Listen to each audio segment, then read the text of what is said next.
적절한 합독합시다. 고린도 후서 1장 3절로 6절까지 말씀 합독, 남자부터 시작. 예수 그리스도의 하나님이시오 자비의 아버지시오 모든 위로의 하나님이시며 우리의 모든 환난 중에서 우리를 위로하사 우리로 하여금 하나님의 받는 위로로서 모든 환난 중에 있는 자들을 능히 위로하게 하시는 이시로다. 그리스도의 은총이 우리에게 넘친 것 같이 우리가 받는 위로도 그리스도로 말미암아 넘치는도다. 함께 합시다. 우리가 환난 당하는 것도 너희가 위로와 구원을 받게 하려는 것이요 우리가 위로를 받는 것도 너희가 위로를 받게 하려는 것이니 이 위로가 너희 속에 역사하여 우리가 받는 것 같은 고난을 너희도 견디게 하느니라. 아멘. 아멘, 아멘, 아멘. 우리 인사합시다. 하나님이 하시면 됩니다. 당신이 땅의 작은 예수입니다. 아멘. 오늘은 많이 안 오셨으니까 한 번 더 인사할 때 대꾸 좀 옵시다 하면 인사합시다. 대꾸 좀 옵시다. 왜 이건 인사를 안 해요? 한 번 더 합시다. 시작. 대꾸 좀 옵시다. 대꾸 좀 옵시다. 아멘. 이게 박자가 안 맞아서 그런 거죠? 그래요. 할렐루야. 여러분이 사는 현실은 어떠세요? 오늘 지금 또 나의 지금의 현재의 현실. 그런 얘기 많이 하죠. 현실은 달라. 또 좀 더 나아가면 현실은 힘겹지. 더 나아가면 현실은 잔인하다. 뭐 이런 얘기를 해요. 맞나요? 그렇죠. 우리는 나하고 전혀 상관없어 보이는 표정으로 늘 하지만 그래 보이거든요. 근데 왜 그럴까요? 현실은 왜 이렇게 잔인하다는 소리까지 들릴 만큼 힘겨울까요? 사람이 살다 보면 인정과 사정이 있거든요. 그죠? 그죠? 근데 현실은 인정, 사정 안 봐줘요. 그죠? 인정이라는 게 뭐야? 사람의 정의라고 이 정도까지 했으면 이제 그만해도 되는데 계속 와요. 사정이 있다고 각자의 사정이, 그죠? 근데 사정을 안 봐줘요. 그게 현실이에요. 그래서 어려워요. 이만하면 이제 그만할 만한데, 이만하면 이제 괜찮을 만한데, 이만하면 괜찮을 만할 때 더 오더라 이거예요. 설상가상, 진퇴양난, 뭐 이런 게 그냥 우리 현실의 고백이에요. 한 곱이 넘은 것 같은데 또 일이 터지고, 아직 다 넘지도 못했는데 또 있어요. 그런 게 막 와요. 요즘 젊은 청년들이 힘겨워합니다. 그죠? 네? 근데 뭐 잘 사는 세상에 뭐 그렇게 힘겨워해 이렇게 이야기하지 마시고 한번 조금 생각해 볼 필요 있어요. 그들의 생을. 잘 살게 태어났다고요. 어렸을 때부터 먹을 거 걱정 안 했고 부모님 해주시는 은혜로 잘 살았는데 사람이 참 가슴 아픈 것은 지금 현재의 은혜를 잘 묵상 안 해요. 그죠? 지금 잘 산다고 행복한 게 아니라니까 그래서. 저희들은 그런 어떻게 보면 좀 좋은 곳에서 어디에 스트레스 받으면 살아서 공부하라고. 우리 엄마 아빠의 사명이 있잖아요. 내 자식만은 공부시키리라. 맞죠? 뭘 아닌 척 그러고 있어요. 다 그러고 살면서. 공부 못하는 자식 얼마나 문제예요. 그렇게 큰 문제 아닌데 그게 문제가 돼 있잖아요. 거기서 청년들이 나름 고군분투해서 했다고. 여러분 공부 다시 해볼래요? 공부 쉽지 않아요. 저희 고등학교가 좀 공부를 잘했던 준외고 수준이라 그랬잖아요. 저 아침 7시에 등교했어요. 7시까지. 그리고 학교 끝나면 11시였어요. 밤 11시. 집에 가서 몇 시간을 제가 잘 수 있었겠어요. 그리고 새벽에 또 나가. 근데 우리 제가 또 찬양팀 리더였잖아요. 우리 찬양팀 선생님이 또 열정이 있어서 새벽 예배 하자는 이런 말도 안 되는 얘기를 하더라고요. 또 고등학생은 또 열정의 원천 아닙니까? 해야죠 또. 6시까지 갔어요. 새벽 6시까지 학교를 갔어요. 새벽 예배하고 7시부터 9시까지 교육방송 틀어서 공부하고 9시부터 점심시간까지 점심 먹고 5시까지 해서 저녁 먹고 6시부터 10시까지 야자 끝나고 10시부터 12시까지는 선택야자를 했어요. 다 선택해요. 고3 되면. 저도 해야죠. 갈 때 버스가 끊어지면 전 걸어갔어요. 그게 저희 고등학교에서. 한번 해볼래요? 공부가 쉬운가? 공부가 제일 쉬웠어요. 어디 말 같지도 않은 소리 하고 있어요. 죽을라고, 그죠? 해볼래요? 내가 볼 때 우리 장로님 가서 노가다니 뛰어도 이건 못할걸? 머리가 빠질라 그런다고. 그렇게 공부했어요. 요즘 나름 그렇게 공부해서 대학 갔잖아요. 여러분 그거 아셔야 되면 공부 안 하고 삐둥삐둥 노는 놈들 스트레스 받는다는 거.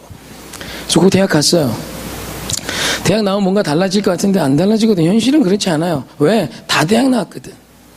대학 메리트가 없어요. 제 주변에도 의사가 깔렸고요. 제 주변에 박사학위를 셀 수가 없어요. 저한테도 오더니 저한테 그래 친구들이 박사할까 우리? 너나 해 그랬죠. 너무 많거든. 이 메리트가 없어요. 그거 들고 나왔는데 몇백만 원 수억 들여서 나왔는데 취직할 데가 없어요. 그렇게 스트레스가 얼마나 클까? 그리고 죄 젊은 애들 기도 제목은 취직이에요. 대학 붙었으니 대학 붙으면 끝날 줄 알았는데 또 4년 뒤에 또 4년도 아니 2년쯤 지나면 취업해야 된대. 사는 게 아니고 그리고 결혼했어요. 결혼하면 행복할 줄 알았는데 이 자식이 변하거든요. 그죠? 얘가 바뀌어요. 분명히 나 어제까지 연애한 여자는 이 여자가 아닌데 아침에 보니까 딴 아줌마가 앉아있어요. 얼굴만 바뀐 줄 알았는데 성격도 바뀌어요. 남편도 마찬가지죠. 갑자기 막 방구를 트기 시작하며 사랑한다 고백했던 그 따뜻함은 사라지고 생존으로 이제 가죠. 그래서 아이 낳았어요. 아이 낳으면 행복할 줄 알았죠. 이게 사람이 아니라 괴물을 낳은 거거든. 이게 아직 괴물이에요. 이 몬스터입니다. 몬스터. 얼마나 우리를 구체적으로 괴롭히는지. 그게 우리 인생이잖아요. 그래서 어렵게만 보면 하염없지만 너무 가슴 아픈 거 우리가 어렵게만 보며 살거든요. 그게 우리 죄성이고 우리 모습이에요. 요즘 청년들이 어려워하는 거 이해가 돼요. 왜? 여러분 힘들면 여기 있는 사람도 힘들거든. 그 현실 앞에 제가 요즘 좀 제 현실을 좀 깨달은 사건이 하나 있었는데 이번 주 이제 화요일날 이제 저희 아내가 이제 전도사로 취직했잖아요. 오해교회 그죠? 없잖아요. 저기 옆 교회로 갔어요. 오해교회 제2성전 가서 열심히 애들 가르치고 있는데 이제 유초동부 이제 수련회도 준비해야 되고 뭐도 하니까 이제 강습회 한다고요. 강습회 가면 이제 전도사니까 사모 겸 전도사니까 가서 공부해야 될 거 아닙니까? 그래서 강습회 때 그걸 해야 되는데 애새 때리고 어떻게 공부를 해요? 그래서 제가 큰 놈 작은 놈을 맡았다고요. 막둥이는 떨어지기가 힘드니까. 그래서 막둥이하고 같이 가고 저는 큰 놈 작은 놈 맡아서 이제 마트를 막 갔어요. 집에만 있기 좀 그래서 별거 산 거 아니고 애들하고 놀러 갔습니다. 놀 데도 없고 카트 태워서 뺑글뺑글 돌리면서 빵 하나 사고. 그런데 이제 얘네들이 좀 닮았잖아요. 아줌마 이렇게 해물 코너였어요. 해물 코너에 아줌마 셋이 있었는데 너무 이뻐하는 거예요. 그러니까 애들이 또 제잘제잘 떠들고 아줌마 안녕하세요 하니까 더 이뻐하더라고요. 그래서 저한테 그래요. 쌍둥이 아니네요. 사이즈가 다른데 어떻게 그런 말을 안 하나 이해를 못 하겠는데 그냥 막 뱉는 것 같긴 했어요. 아니라고. 6살 4살이라고. 그럼 이제 데이도 이제 좀 친해져서 막 얘기를 하더라고요. 뭐 이제 랍스타 보면서 이게 뭐냐, 광어 보면서 이게 뭐냐. 그러고 이제 지나오는데 우리 데이가 아유 동생 둘이나 좋네. 그렇게 아줌마들이 그랬거든요. 형제 둘이라. 근데 마지막에 가면서 데이가 막 얘기를 잘하는데 마지막에 그러더라고요. 동생도 있어요. 그랬어요. 근데 갑자기 웅성웅성 되는 거예요. 셋이. 딱 그 느낌 있잖아요. 교통사고 딱 나면 사람들이 모여서 웅성웅성 되잖아요. 그 느낌으로 셋이 갑자기 보이더니 셋이래? 그러면서 아줌마가 저한테 물어요. 설마 아들은 아니죠? 그래요. 아들인데요? 마음으로는 나도 딸이라고 하고 싶었어요. 저들이 너무 괴로워하니까. 저들이 너무 괴로워하니까 좀 나도 위로해주고 싶어서 딸이라고 하고 싶었는데 또 목사고 거짓말을 뭐 이럴 때 굳이 할 필요 아들인데요? 그랬더니 셋이 더 가까이 붙는 거죠. 어떻게 해? 어떻게 막 그러고 기분이 되게 안 좋았어요. 그러면서 이만 한마디를 크게 했어요. 엄마 불쌍해서 어떡해? 그래요. 나를 들으라 그런 건지 뭔지 모르겠는데 기분이 썩 좋진 않았어요. 근데 이제 돌아오면서 이제 목사는 생각을 해야 또 설교거리가 되잖아요. 생각을 좀 했어요. 왜 저렇게 이야기할까? 아들 셋 얼마나 든든하고 좋아요. 지금은 든든하지 않아요. 너무 힘들지만 또 너무 감사하지만 복이거든요. 젊은 자의 자식은 화살통에 화살이래. 아멘? 얼마나 은혜예요. 나는 3발 있다고. 댁들은 몇 발 있는데 3발. 남자놈들로. 이게 복인데 얘기를 들어보니까 생각을 해보니까 이들도 키워봤거든요. 아이를 키우는 게 얼마나 힘든지 알아요. 이 아이가 인정을 봐줍니까? 사정을 봐줍니까? 그딴 거 없어요. 여러분 합력하여 선을 이루지만 저희 아들 셋은 합력하여 사고를 쳐요. 합력하여 어머니를 죽이기로 계획하고요. 합력하여 어떻게 하면 아빠가 힘들게 살까를 고민하고 연구하는 박사들 같아요. 그렇게 해요. 진짜 하는 행동 거지가. 아마 그 중에 아이를 3 키워본 분도 있겠고, 주변에 그 이상 키워본 사람도 있을 거고, 아들을 키우는 게 얼마나 힘든지를 알겠죠, 아줌마들이니까. 그래서 그 현실 앞에 그게 얼마나 힘든지를 알기에 나는 걱정 섞인 이야기죠. 또 그렇게 생각하니까 고맙더라고요.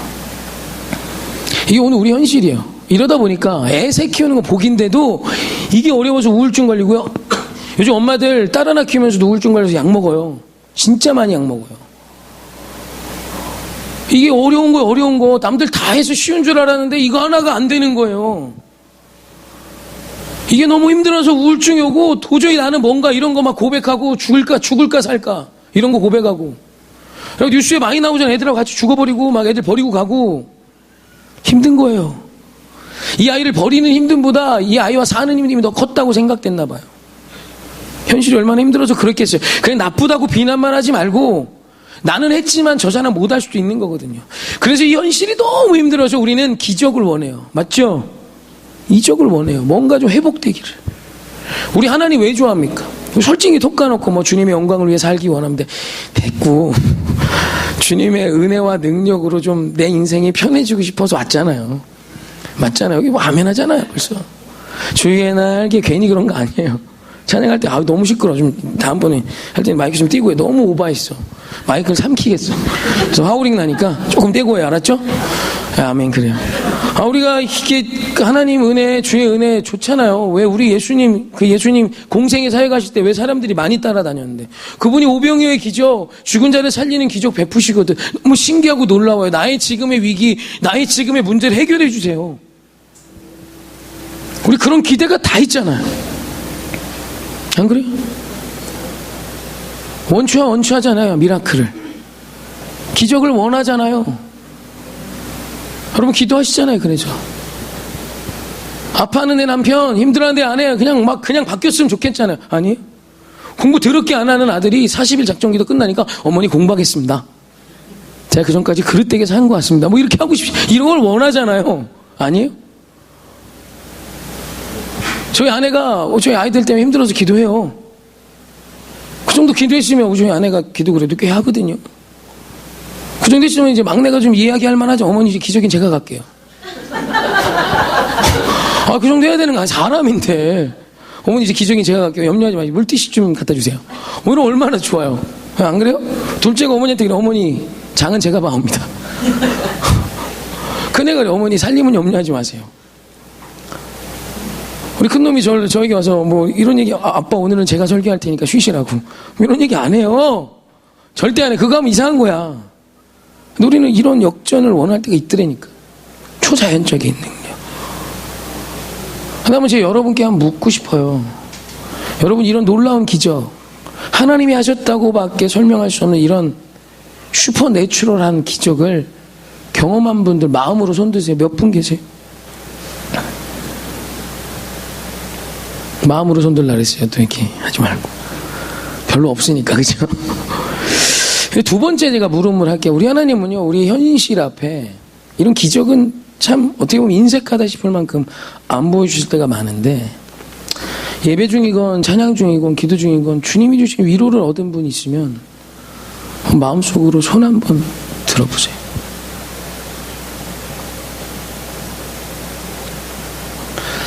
이건 거의 100%일 거예요. 하나님 말씀하신 어떤 슈퍼내추럴한 놀라운 기적.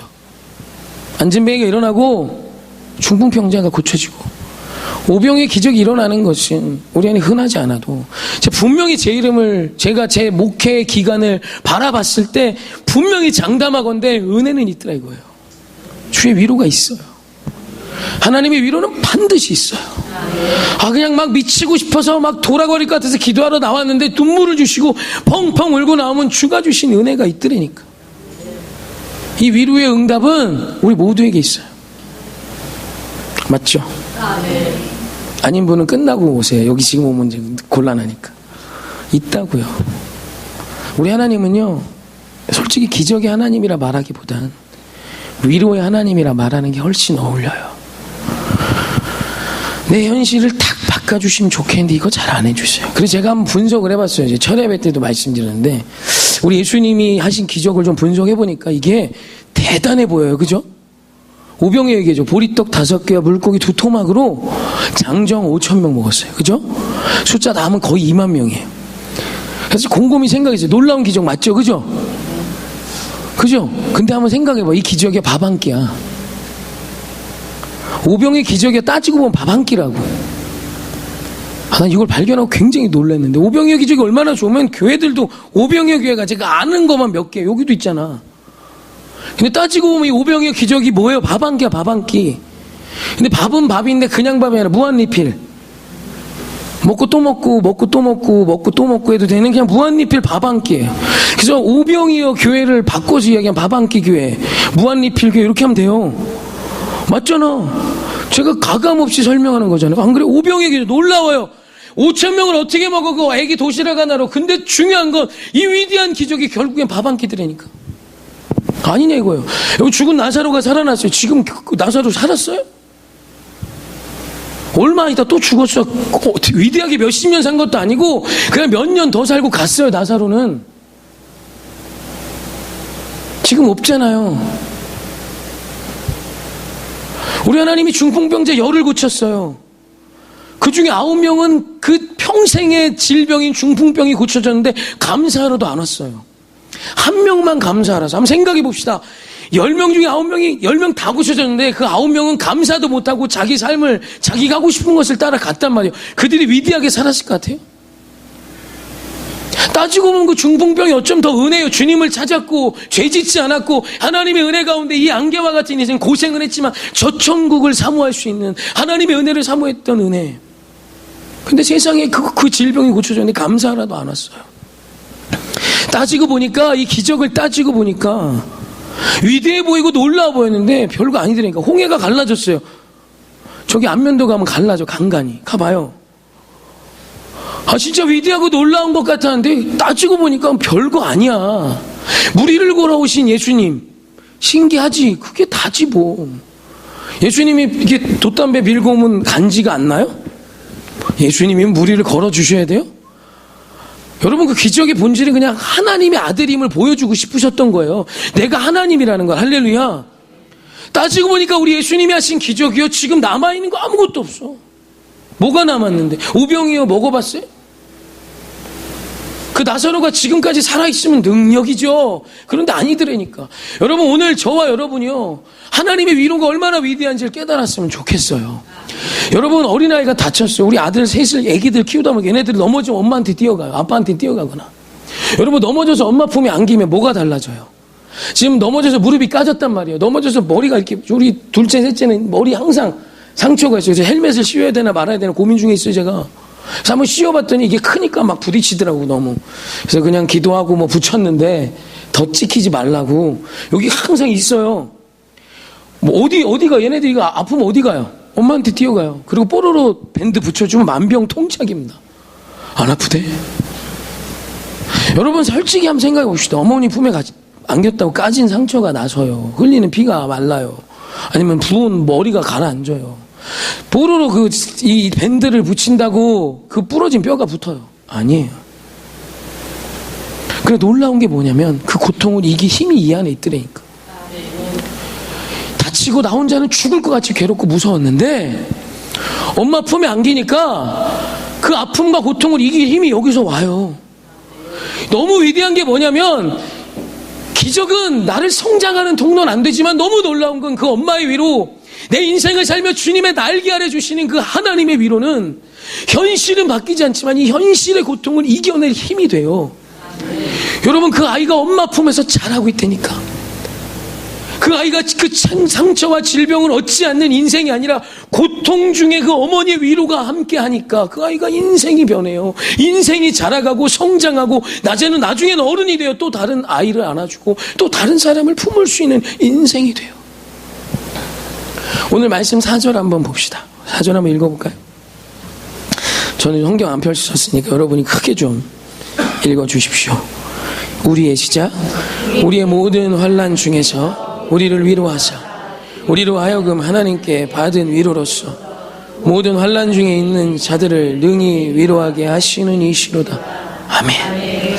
하나님이 어떤 분이냐면 우리를 위로하는 하나님이지. 아멘? 근데 거기서 끝이 아니라 우리와 비슷한 환난 가운데 있는 자를 우리를 통해 위로하신 하나님이시래. 얼마나 큰 은혜인지 알아요. 하나님이 우리를 통해 오늘을 힘겨워하는 자를 우리를 통해 위로하신대.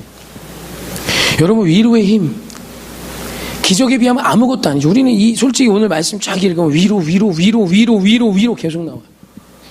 은혜 없이 읽으면 답답해요. 위로가 뭔데? 지금 나의 힘듦 앞에 이 위로가 뭔데? 나는 지금 힘든데 이 위로가 뭔데? 달라지는 거 없잖아. 아니요, 내가 달라져요. 여러분, 내 마음에 주님이 주신 힘과 은혜가 임하면 지금의 이 고난이 능력이 되는 통로가 분명히 될 수 있음을 저는 믿습니다. 이것이 주님의 약속이에요. 할렐루야. 아멘. 오늘 주님이 당신과 함께 하시고 당신을 안아주기 원하세요. 아멘. 여러분, 왜 술 먹는지 압니까? 우리가 술 먹는 사람을 이해해줘야 해요. 교회 다니면 술 먹지 말라고 해. 맞아요. 술 드시지 않았으면 좋겠어요. 하지만 왜 술을 먹을까요? 저 아기 때 어떤 어른이 그랬어요. 술을 한번 먹어봤었어요. 저도. 죄송해요. 24살까지 먹었어요. 네가 쓰단 말이야. 공감하면 댁들도 다 먹어본 거잖아요. 그죠? 술은 써요. 술은 쓰다고요. 근데 그분이 그러더라고요. 이 쓴 술이 달아지면 너는 그때 인생을 아는 거야. 그러더래요. 겁나 멋있었어요. 따지고 보니까 별거 아니야. 현실은 거지 같다. 현실은 쓰다. 뭐 이런 얘기더라고요. 어렸을 때 한참 형님이 한 6, 7살 많은 저 노가다 뛸 때 이 술이 네 입에 달아지면 너는 인생을 아는 거야. 그래요. 왜? 인생이 쓰거든요. 어차피 쓴 인생 술 먹으면 이기는 거예요. 술 먹는다 뭐가 바뀌어요? 아니에요. 근데 이 술잔에 위로가 있거든. 내일을 살 힘이 여기 있는 거야. 근데 너무 가슴 아픈 건 이 술로 위로를 계속 찾으면 이것이 나를 잡아먹어. 아십니까? 우리 하나님의 위로는 나를 세워요. 술도 그거 결국 위로받고 싶은 거야. 오늘 이 현실 앞에 이 쓴 물을 마시며 위로받고 싶은 거야. 솔직히 술이 뭐가 맛있어? 나도 꽤 먹어봤어. 안 맛있어. 그런데 그 술을 맛있다 먹어. 왜? 이거 들이키고 정신이 알딸딸해지니까 괜찮은 것 같아. 살아볼 만해. 정신이 없어지니까 버텨볼 만해. 이런 위로가 오는 거야. 여러분, 오늘 우리에게 진짜 필요한 게 뭔지 알아? 하나님의 놀라운 위로예요. 나를 잡아먹지 않는 위로, 나를 건강하게 하는 위로, 나를 힘있게 하는 그 위로. 오늘 저와 여러분이 그 위로가 있기를 주님의 이름으로 부탁하고 기도하며 예배를 준비했습니다. 그리고 주의 날개 안에 여러분이 거하고 있음을 깨닫기를 원합니다. 여러분, 술 취한 모습 얼마나 형편없습니까? 여러분, 오늘이 힘든 사람의 모습은요 별로 이쁘지 않아요. 아십니까? 찌들찌들합니다. 우리 하나님의 그 모습 따지지 않으세요. 묻지도 따지지도 않고 안아주세요. 아멘. 그래서 내 모습 이대로라는 찬양이 있는 거예요. 이 찬양이 시작이 그러잖아. 내 모습 이대로 사랑하시네. 연약함 그대로 사랑하시네. 오늘 이것이 저와 여러분에게 위로이기를 원합니다. 제가 목사님 설교를 듣다가 한 젊은 청년의 간증을 들었어요. 제가 한번 읽어드려 볼게요. 적어 왔습니다. 대략 제가 이렇게 전하면 조금 와전도 되고 할까봐. 여러분, 보통 이제 교회에서 간증하면 은혜로운 표정으로 나오죠? 이렇게 나와요. 이러고 안 나와요. 이러고 나온다고. 왜? 간증하는 거니까. 죄송해요. 무음을 안 해놨네. 근데 이 청년이 간증을 하러 딱 나오는데 어두워요. 나 일단 그 첫 장면이 충격이었어요. 방금 진짜 펑펑 울다 나온 모습이에요. 뭐지? 뭔 말을 하려고 그러지? 아니나 달라요. 알고 봤더니 청년이 아니라 이제 결혼하고 아이를 출산한 젊은 아빠입니다. 결혼하고 아내가 임신을 했습니다. 당연하죠. 보통 있는 일이죠. 저 병원에 가서 임신 사실을 알고 얼마나 기뻐했는지 그 감동을 지금도 잊을 수 없습니다. 그리고 몇 주 뒤 심장 소리를 듣는 검사 시간에 선생님 표정이 안 좋아지는 것을 직감적으로 느꼈습니다. 아이의 심장에 문제가 있는 것 같습니다. 큰 병원 가셔서 검사해 보세요. 대학병원에 가서 증상해 보니 HLHS라는 병이 확진이 되었어요. 한국말로 하면 병명인 좌심이 형성 증후군이라고 합니다. 이 병은 태아 관련 심장 수술로 유일하게 외과적인 수술로 극복되지 않는 병이라고 합니다. 이 수술은 3번의 수술을 필수적으로 받아야 살 확률이 조금이라도 생기고, 그 수술 중에 1번이라도 받지 못하면 100% 사망하는 병이라고 합니다. 이 사건 이전에는 어떤 이유로도 아기를 포기하는 것은 상상할 수도 옳지 않음이라 생각했는데, 그날 그 확진 결정 이후 모든 것이 유효한 것이 되었습니다. 마음이 약해져서 아이를 포기하려고 했습니다. 불법임에도 태어나 얼마 살지도 못할 아이를 낳는 것은 그 아이에게도 힘듦이라 생각되어 아이를 포기하고 싶었습니다. 생명은 하나님께 있다고 하지만 저의 마음에는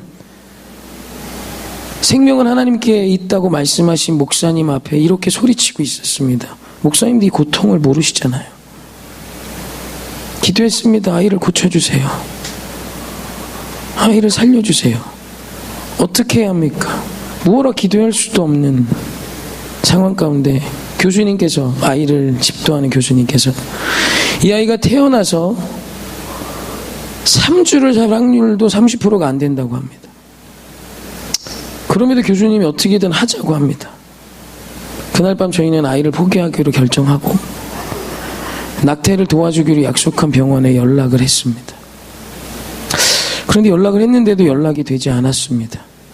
몇 번의 시도 끝에 연락이 되었지만 마지막에 들려온 소리는 도움을 줄 수 없다고 합니다. 한편으로는 기뻤습니다. 하나님이 고쳐주실 건가 봐. 하나님의 뜻은 이 아이를 낳는 거지. 그리고 그날 밤 아내와 함께 부둥켜 안고 많이 울었습니다.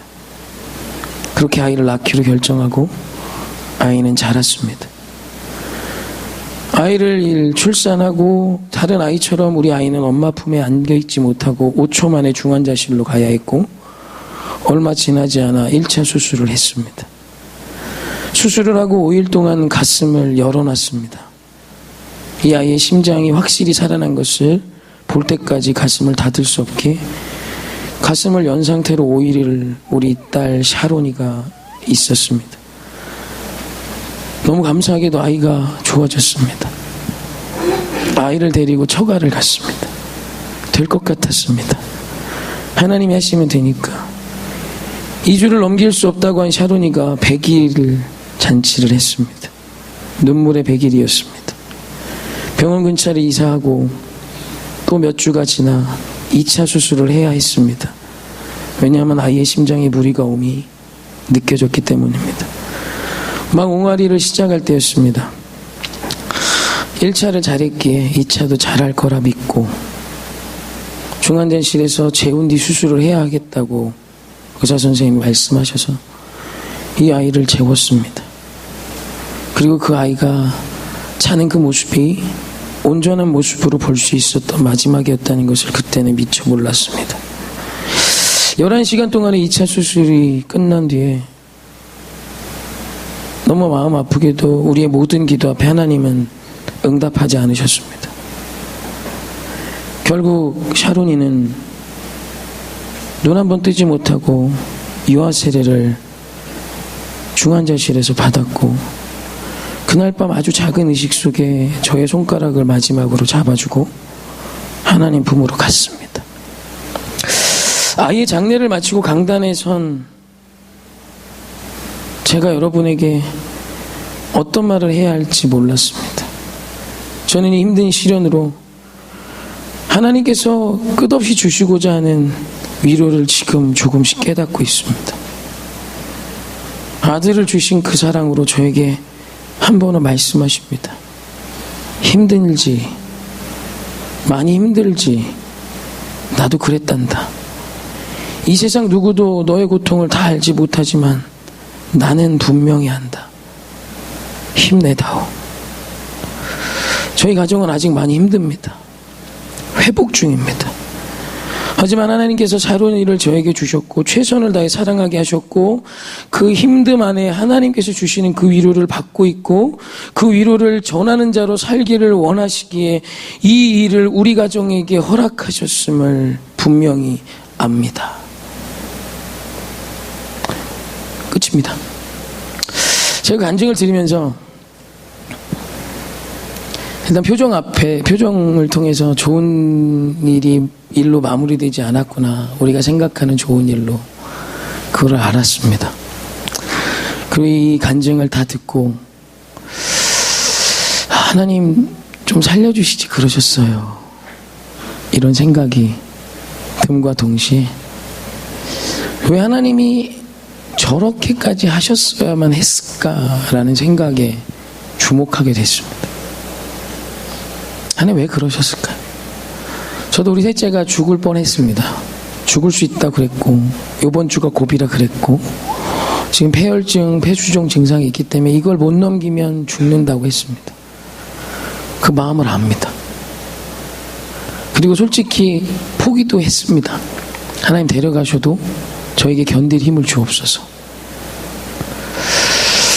여러분, 우리 인생이요, 우리 뜻대로 내가 원하는 잘됨대로 사는 것이 주님의 뜻과 일치하면 얼마나 좋습니까? 하지만 우리 하나님께서 오늘 내 이 잔인한 듯한 현실을 통해 당신을 쓰기 원하십니다. 저는 이 청년에게 또 아이를 주실지 안 주실지는 그건 모릅니다. 이 젊은 부부에게. 하지만 분명한 건 이 부부가 강단에 서서 이 참담했던 현실 앞에 주시는 주의 은혜를 전했고 그러면서 우리 주님이 이 참담의 현실을 통해 위로하시며 또 네가 너와 같은 고통 중에 있는 자를 위로할 수 있는 자가 되기를 원하노라라는 마음을 들고 강단에 선 거예요. 사랑하는 위로는, 하나님의 이 위로는 때로는 잔인한 듯하지만 오늘 저와 여러분이 이 위로를 통해 지금의 현실을 넉넉히 승리해 주시기를 주님의 이름으로 응원하며 부탁드립니다. 할렐루야. 여러분 승리합시다. 그리고 주님이 쓰시는 통로가 됩시다. 훗날 나를 통해 저 아파하는 저 사람, 힘들어하는 저 사람을 위로할 수 있는 한 사람이 저와 여러분이 되기를 원합니다. 인생 어차피 살다가는 이 짧은 인생을 통해 주님이 쓰시는 위로의 사람이 되어 주십시오. 하나님은 위로의 하나님이시지만 여기서 끝이 아니라 우리를 통해 위롭게 하시는 하나님이라고 오늘 고린도후서 1장 4절에 분명히 천명하십니다.